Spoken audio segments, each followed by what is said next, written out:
His skin is white just like a ghost, thick Irish roots and his blonde hair. And he sounds like a Chicago superfan, a music nerd with a collection of CDs from here to there. Yes, Andy Dare is in Chicago, interviewing and barbecuing. It's the Andy Dare Show. It's the Andy Dare Show. Welcome to the Andy Dare Show. I'm your humble host, Andy, and yeah, we are back with a brand new season of shows. This is episode 133. I'm joined by an awesome guy, Chris Connelly. He is a Chicago rock legend, born in Scotland, came over here, really helped completely establish industrial music, rock and roll music in the city of Chicago in the 80s and 90s and in the present day.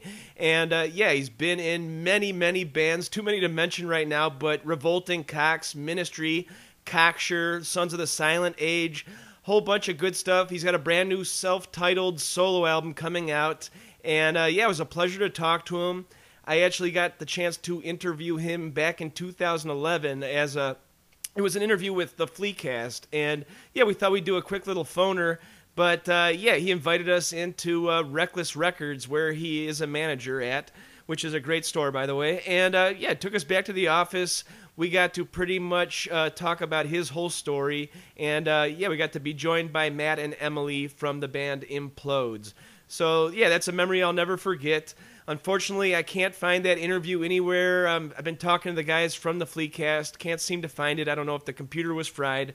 Yeah, we discuss it in the interview. It's a great interview. Want to thank Chris for taking the time out of his day and yeah, talking about his story. And if you want to learn more about Chris, it's an awesome story. Check out chrisconnelly.com. That's two N's and L, and two N's and L's in the last name Connelly. So chrisconnelly.com for all the info. Info about his David Bowie cover act, Sons of the Silent Age, info about his brand new self-titled solo album coming out soon, and also info about his autobiography, which is awesome. If you haven't read it, there's a brand new second pressing available now, and it's called Concrete, Bulletproof, Invisible, and Fried, My Life as a Revolting Cock. And you can find it at Reckless Records. I believe there's autographed copies there, and obviously at chrisconnelly.com. In other news, yeah, my show just celebrated its 4th anniversary. Started this whole thing off January 2011. Just want to thank the listeners and all the sponsors for staying on board. Truly a milestone. I always try to start something. I do it for a little while and then I give up on it. So it means a lot just to myself that I was able to endure this long. And I don't see any quit in me anytime soon. So hopefully this will go 50 years.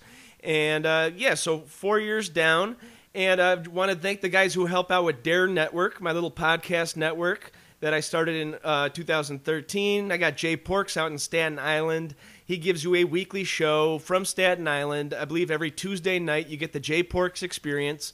He goes to concerts. He's a waiter. He's got a lot of funny stuff to talk about. He's tons of music knowledge. This kid is very talented. I found a real cool guy with Jay Porks. Want to thank Jay. Follow him at Jay Porks. And then every Thursday we got Tyler Kale, opposite end of the spectrum. He's in Hollywood, California. He works at a modeling agency or a talent agency, and tons of sports knowledge out of this guy, and tons of humor as well. If you're going to be part of the Dare Network, you got to be funny, no matter what you're covering. And these guys are smart. They're with it. They're cool. Check it out.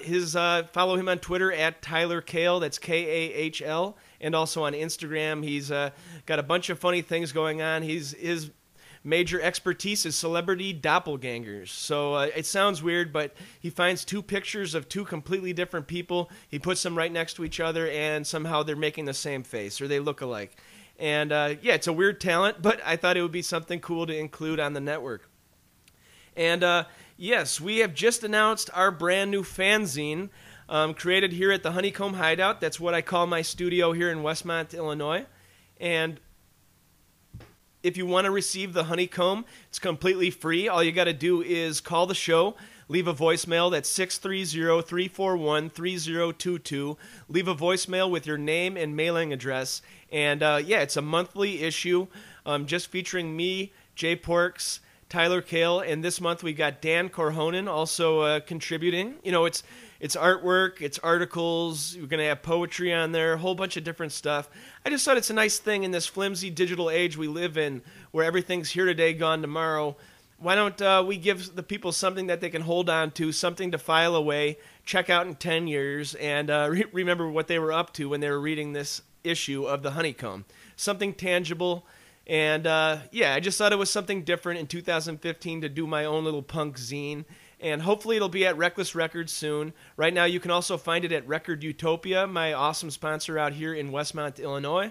And as I said, if you want to join the mailing list, you can also email me at andrewmartinderer@gmail.com or call the show. Once again, 630-341-3022. Leave a voicemail with your name and mailing address. All right, that about wraps it up for my little spiel. I'm going to be right back, and I'm going to read you my brand new Empty Lighthouse article. It's a review for the brand new Cracker album. We'll be right back after this.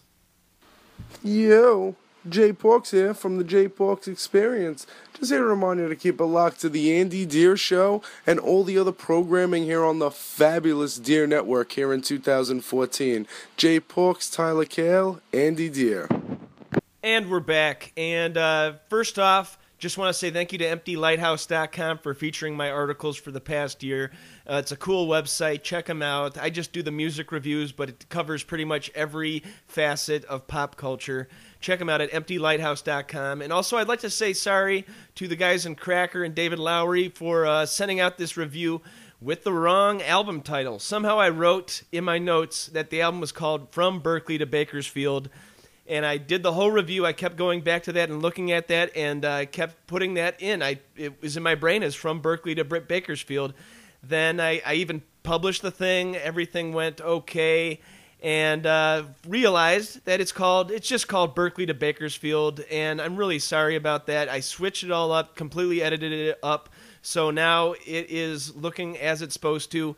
And, I'll just read a little short excerpt from it. Check it out at EmptyLighthouse.com, and also I've got a link up at AndyDare.com, too. Here it is. Published 18th of January, 2015. Album review, Cracker, Berkeley to Bakersfield, by Andy Dare. Along with Beck's Loser, Cracker's Low hit at the perfect time when it was vogue to be a self-loathing artist. The band was pretty much the exact polar opposite of late 80s hair metal, where bands were full of egomaniacs and the term rock god was often bandied about. However, Cracker weren't grunge also-rans. Turns out that their loud melodic blend of Americana and garage rock just happened to fit in nicely with the MTV-promoted grunge era. When Low finally took Cracker into the upper stratosphere of success, it had actually been a decade-plus story of hardship and heartbreak. Singer-songwriter David Lowery started Camper Van Beethoven in 1983 as an eclectic collective of musical misfits. Their sound simply couldn't be described. They took elements of folk, garage rock, ska, world music, and soul and put it into a Cuisinart, and the result was delicious. They couldn't have been more removed from what was being played on MTV, but once the alternative rock movement gained momentum, they were signed to Virgin and even had a moderate hit with their cover of Pictures of Matchstick Men in 1989. CVB promptly split up after that first taste of success, certainly at the behest of anyone at the record label. However, Lowery had another trick up his sleeve. He started writing music with a childhood friend, Johnny Hickman, streamlined that eclectic sound to better fit the 90s, and released the self-titled Cracker album in 1992. The first track was titled Teen Angst and perfectly captured the alt-rock Generation X zeitgeist. 1 year later, and Cracker was a household name. All right, to read the full review, check out EmptyLighthouse.com or AndyDare.com. Just want to thank those guys for the support. Want to thank you guys for listening. Want to thank Chris Connelly for being my guest this week. And without further ado, here is my episode 133. Curious Minds with special guest Chris Connelly.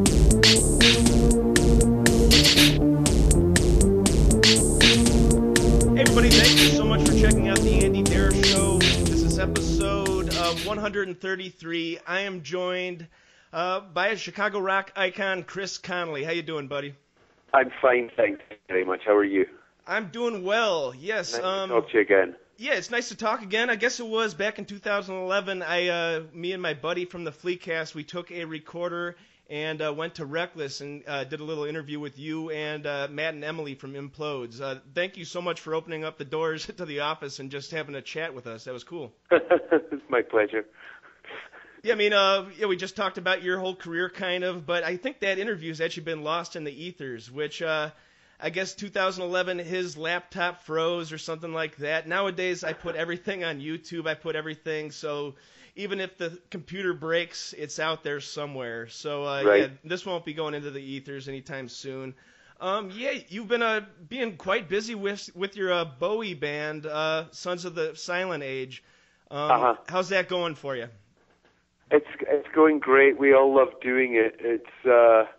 I mean, I don't know how much you want to know about that, but we started it about 2 years ago, and we started it to myself and Matt Walker started it mostly, 100% because we just loved that music and wanted to play it. Sure.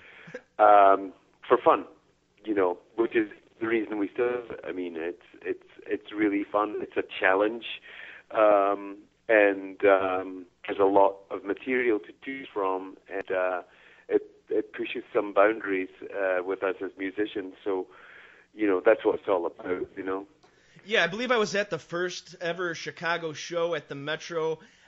Probably about 2 years ago this month, I think. And Shirley Manson of Garbage, I guess an old school friend of yours, came out and did a couple songs. That was one of the best versions of Heroes I've ever. If not, I've never seen Bowie live, so that was the best version of Heroes I'd ever seen. It was pretty mind blowing. Thank you. How long? How did you meet Shirley? And how you said it's been a long time you've been friends, right? Yeah, we've been friends for 30 years. I met her when I was, I think she was probably 18, I was probably 18, but we were both very much part of the Edinburgh music scene, and we met each other because we were both to be runway models in a fashion show. Oh, really? Okay. And we became fast friends at that time, like immediately, and we've been that way ever since. So this is taking it all the way back to early 80s, right? Yeah. This is before you came to the States, before Ministry, before all that stuff, right? Before the internet, before digital cameras. Before the Feeney Tribe, too? Yeah. No, the Feeney Tribe was... that was the band I started when I was in secondary school in Edinburgh. I mean, that started in 1980, that's 35 years old now, since I started that. That will always be my first love. So was that Village growing up, is it like a small enough scene where everybody kind of knew each other, knew what was going on, what bands were cool and stuff? Is that, was it kind of a small town, or? Edinburgh is a small town, but it's a very big town as well. I mean, it's the capital city of Edinburgh. But yes, everybody knew each other's business, and I don't mean that in a good way at all. It was very, it was a very bitchy and very incestuous scene. The Feeney Tribe were always outsiders. Sure. And Shirley had a band called Goodbye Mr. Mackenzie, who we were friends with, but they were very different from us. And she never spoke nicely about her band to me. Never. No. We're rubbish. Your band's much better than mine. But there was a lot of backstabbing in Edinburgh between the bands. I'm sure it's the same these days. I'm just too old to do it. Is it the type of thing where you guys would all backstab each other and try to get people to each other's shows, but then at the end of the night you'd be having a pint and enjoying each other's company, or was it all just? No, we're far too snobby for that. We were Nice. elitist little snobs. Make no doubt about it. We were the worst. I mean, not me personally, just everybody in a band in Edinburgh was the worst. Sure. And that's that. Nice, but going back to the Bowie tribute band, how about your first memory listening to a Bowie song? What era was it? Starman. Nice. Ziggy Stardust. I remember hearing it first on a radio. Someone was playing a radio in a park. It was summer, and I was in Glasgow where my grandmother and grandfather lived. And I really loved the song, but I remember seeing him on Top of the Pops as well, doing it, and I was really too young to understand it, but I really loved that song, Just as an I must have been 7 or 8. Just as an image of a man, it must have just caught your fancy and just saying, what am I seeing here? This is something we weren't seeing in the 60s. This is a complete new glam look going on. And then, obviously, the chameleon of music, pretty much switching up styles every couple years, releasing multiple albums every year. How about a favorite era of all the eras that he's had? Should I assume it's the Berlin era, since you guys are called Sons of the Silent Age? My favorite record is Station to Station. Okay, nice. So there you go. That's kind of like a transitional record between the Plastic Soul period of Young Americans and the returning to Europe. I think that album pretty much has everything that I need in terms of imagery and intrigue in a David Bowie record. And he gets it all done within six songs, right? Yeah. Precisely, and economy as well, It's beautiful. Were you always a fan? Did you ever fall off of his music in the 80s when a lot of bands were just having trouble, staying cutting edge, and with the MTV coming out, it was, should I keep going with what I want to do, or should I try to, find a new audience with the kids watching MTV? Did you ever fall off of Bowie's music? I did, because, I always loved the records that went up to that period, but I didn't like the album last. I thought it was weak, and I thought, compared to, and at that time I was definitely not a person who listened to pop music. Sure. That was not in my purview. In hindsight, I think Let's Dance is not. It's not as strong a pop record as many pop records were out at that time. Sure. There's some songs that are just, they're not that great, but the song Let's Dance, I think, is fantastic. But nice. And there's definitely some moments on that record, but that's when I, compared to Scary Monsters, it just wasn't doing it for me. And, I don't think it was maybe doing it for him either, but he sold tons of records, and that's great. Exactly, and then he would pull through, and then in the 90s, it almost seemed like he's catching up to something that you know about, the industrial music movement, kind of, with Trent Reznor, the early Ministry sounds and stuff with his, Earthling album and stuff like that. Yeah. So it was kind of cool that he kind of caught up to your guys' scene a little bit. But as you said, in the 80s, pop was not anything you were interested in. And, no. If you read your book, Concrete, Bulletproof, Invisible, and Fried My Life as a Revolting Cock, which, you just did a second pressing of, right? Yeah. You just go into vivid detail about the entire decade of the 80s, what you went through, all these turbulent times, but beautiful times as well.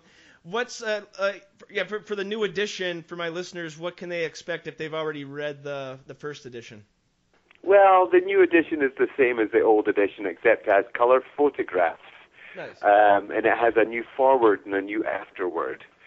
So there's also an audio version, which I highly recommend, and I read that.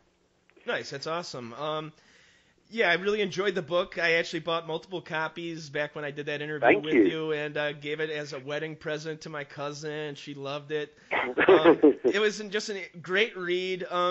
Your old bandmate Al Jorgensen also released a book last year, kind of threw you under the bus, but on your book, you've always stayed kind of classy with it. You guys were not really ever that close, but you took the high road with your book, and he took the low road. And but those records that you did with Ministry, out of those, what is it, the 3 albums you did? Yeah.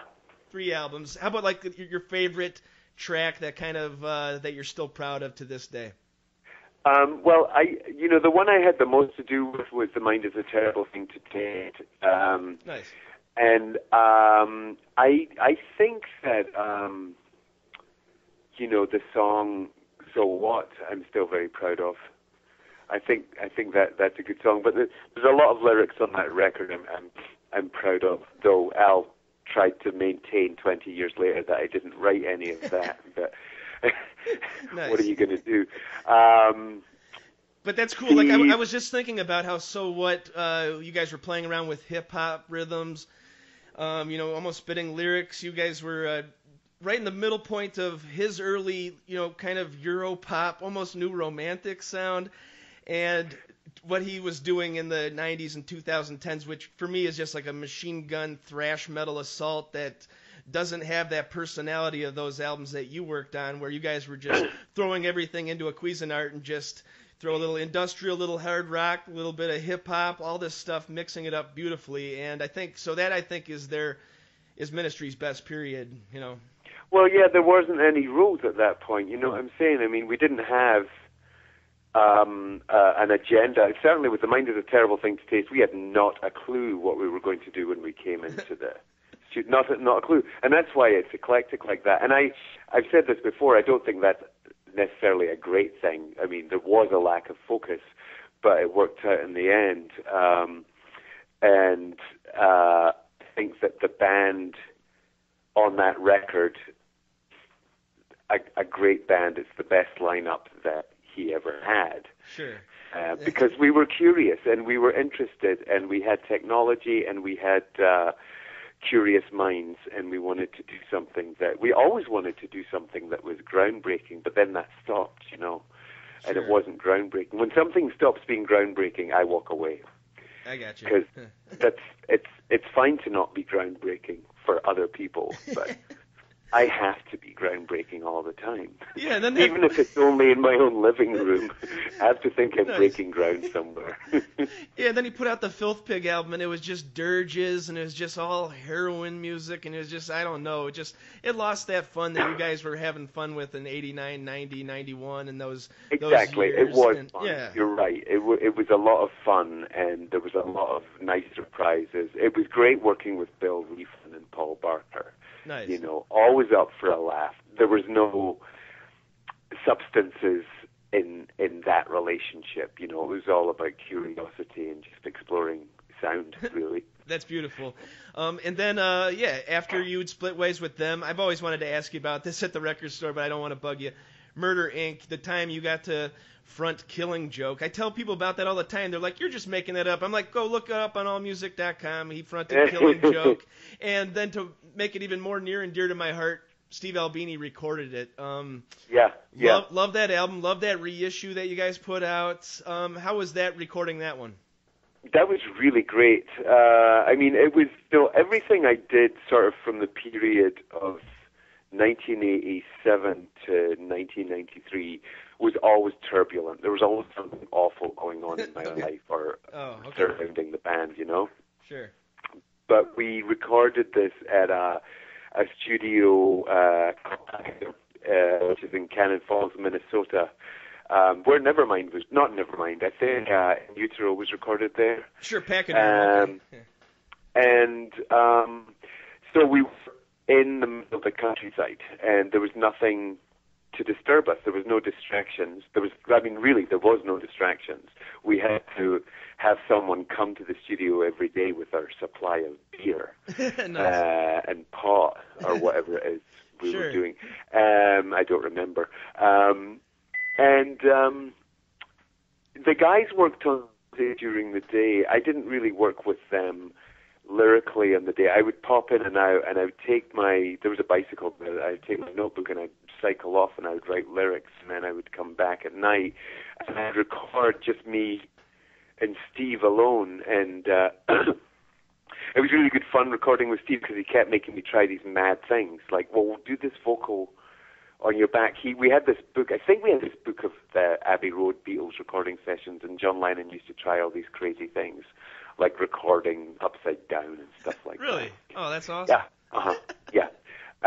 So Steve made me do all this kind of stuff. Like, I remember one night he got a board and put it on some bricks, and it was wobbly, and he made me sing the lead vocal to, I can't remember what song, Red Black maybe, and he had me jump up and down on this wooden board on top of bricks, so it just went thump, thump, thump the whole time. Wow. To get a sort of violence into the sound. That's really cool. Yeah, and you had two amazing drummers, Martin Atkins and Paul Ferguson, playing together at the same time. That was a first, and it was really awesome. I wish that band had continued, but I can't remember why it didn't. Yeah, that was 93, you're saying? Or... No, that was 1991. Oh, okay. Sure. That was right before the second Pigface tour. It was between the first Pigface tour and the second Pigface tour. I was really busy back then. And you were obviously aware who Albini was because of the Serpent Rosa and stuff, and Big Black. Yeah. Oh, yeah. I mean, these bands were huge in Britain before I came to the States. Big Black and Rape Man. Very, very, very hip bands. That's weird. I wouldn't think of that. I would have thought them as more of a regional act, but they were already making a buzz across the pond, huh? Oh, for sure. Yeah, they were quite a sensation in the UK. I mean, on an independent label, sure. In the Uh, Melody Maker and stuff like that, or yeah. Yeah, I mean, it was the level of they were about the same as Sonic Youth and the Swans, who were sure. like the crown princes of music at that time in the UK. Yeah, we asked him for an interview about 3 years ago, and everybody's like, no way in hell you'll get an interview with him. I was picturing him being the Darth Vader of indie rock, with his rules and his regulations. And then he goes, no, get over here. We'll do it. I was like, we'll do a phoner? No, get in the electrical audio. We'll do this in person. We brought our Tascam 4-track. He laughed and thought that was funny. He couldn't have been more of a funny, down-to-earth guy, just eating animal crackers and answering our questions. And then no, he's a nice guy. He gets a bad reputation, but I've always got along. He's got a very acerbic wit for sure, but who doesn't love that? And then I loved when I was hearing about Sonic Highways, the big Foo Fighters documentary series, and they said, oh yeah, Steve Albini gets a little shine in the Chicago episode. And then I go, they'll give him about 25 seconds, 30 seconds. He got like 15 minutes of that thing, and I'm sure Electrical Audio's phone's been ringing. I'm sure he's been getting some business off of people that have just seen that and want a piece of Chicago history by recording with him and stuff. Yeah. So that's really cool, though. I heard that you were just finishing up a new album. Yeah, it is done. It took a long time. But it's done, and it's all mastered and ready to go. Nice. You work with Matt Walker again, right? I do. Nice. He produced it, and we started it a while back, but he's busy too. He was on tour for a lot of the year with Morrissey, and he mixed the record on the road, like on the bus and in hotel rooms, and really, huh. Yeah, he finished the record in Serbia. Nice. Not a lot of records been finished in Serbia, but that's pretty cool. I'm very proud that mine has. Do you have a working title, or do you have a title, or what's... It's self-titled. It's just called Chris Connelly. Yeah. That's awesome. When can we expect that to be released? April, awesome. What label are we talking? Cleopatra. Cleopatra. Where are they out of? They're out of LA. Okay, cool. And what kind of styles are we going to be looking for on this one?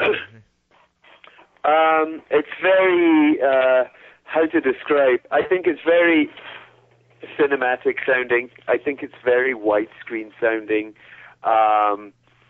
It's very noirish. Nice. Yeah, there's also a lot of guest vocalists on it. There's 5 different female vocalists who sing with me on it. Very eclectic. So there's a few duets on there, Oh, that's awesome. Is Shirley on there or no? Shirley's not on there. She couldn't do it, unfortunately. Not because she didn't want to. She just couldn't. But Gotcha. there are two other Scottish singers on there. I don't know if you remember Leslie Rankin, who's Ruby. Ruby. Do you ever- Okay, Yes. I do remember that. Okay, awesome. Okay, so she's on it, and also an actress, singer called Rebecca Pigeon, Nice. who's from Edinburgh. She's on it as well. Really cool. Well, I want to let you go. I just got one more question. Just thanks for taking Yeah. the time out. Reckless Records, they can find you. You're a manager at Reckless Records. I love the place. I probably spend over $10,000 there, and really cool. Are you still there? Yeah. Yeah, it's just really cool seeing when I go in there and it's just packed with younger people. They're all back into vinyl, which I would never have expected that 15 years ago. But yes, I go in there quite a bit. It's always packed. I love Record Store Day. That's just a madhouse. I was there for Kim and Kelly Deal last year. Just selling vinyl hand over fist, and it's a great thing to see. Reckless Records, probably my favorite record store in the Chicago area. Thank you. Yeah, check it out. You've got autographed copies of your book there. Go check it out. I do, yeah. Yeah, and a new album out in April, self-titled Out in Chris April. Connelly. Any last words, Chris? No, thank you for talking to me. It was a real pleasure. Awesome. Sounds good. Say hi the next time you come through, all right? Oh, I will definitely, Chris. Thanks for taking All the time right. out. And on behalf of Chris Connelly, this is Andy signing off for the Andy Darer Show. This episode of the Andy Dare Show is brought to you in part by Uncle Bub's award-winning barbecue in Westmont, Illinois. Family owned and operated since 1997, Uncle Bub's is the real deal barbecue. A family-friendly restaurant open 7 days a week. Also, it's a full-service catering company doing weddings, pig roasts, luau's, grill packages, you name it. They have a friendly, helpful staff that will make sure that your party goes off without a hitch. Call them at 630-493-9000. Visit them at 132 South Cass Avenue in Westmont, Illinois, and UncleBubs.com. Hey man, I know you like grilling. I know you like getting those dark grill marks on your burgers, fish, chicken. And I know you don't want to just dry your meat out like you're cooking with a hairdryer. Why not get the Man Grate and click through the AndyDareShow.com's banner so we can keep the lights on here at Honeycomb Hideout Studios in gorgeous Westmont, Illinois. The Man Grate. This episode of the Andy Dare Show is brought to you in part by Record Utopia, a music lover's dream with thousands of vinyl records, musical instruments, and sound gear. They buy, sell, and trade. Give them a call at 630-963-1957. Visit them in Westmont, Illinois at 309 West Ogden Avenue, on the web at recordutopia.com. It's always a good, relaxed atmosphere. Check them out, Record Utopia. Be sure to follow Andy on Twitter, that's at Andy Dare, and like our show on Facebook, that's facebook.com/The Andy Dare Show. Videos at youtube.com/Andrew Martin Dare, and we're on iTunes, just search The Andy Dare Show, please leave a review. Thanks so much to our wonderful sponsors, Uncle Bub's award-winning barbecue, Record Utopia, The Man Grate, and Amazon.com. Theme song courtesy of Rich Banks Music. Thank you so much for checking out The Andy Dare Show. TheAndyDareShow.com.